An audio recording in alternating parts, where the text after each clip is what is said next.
విద్యార్థులకు వాంతులు విరేచనాలు 15 మందికి అస్వస్థత ప్రభుత్వ దవాఖానలో చికిత్స 14 మంది డిశ్చార్జ్ మరొకరు కొనసాగుతున్న ట్రీట్మెంట్ పురుగుల అన్నం నీళ్ళ చారు పెడుతున్నారని స్టూడెంట్స్ ఆరోపణ భోజనం బాగానే ఉందని ఆర్డీఓ వెళ్ళాడు ఆర్డీఓ తినరాదు మంచిగా ఉంది కదా సార్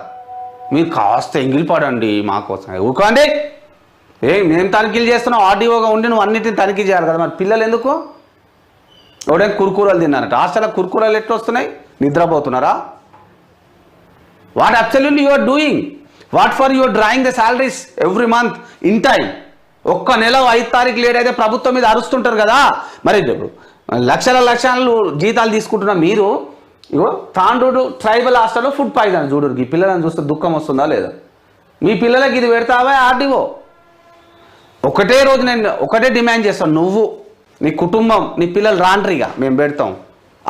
ఎందుకు 4 పిల్లలు భోజనం మీకు పెడతా 4కి నేను పెడతాం మళ్ళీ ఆ పిల్లలకు మా ఇంటి నుంచి మళ్ళీ లెక్కలు కావాలిగా మీకు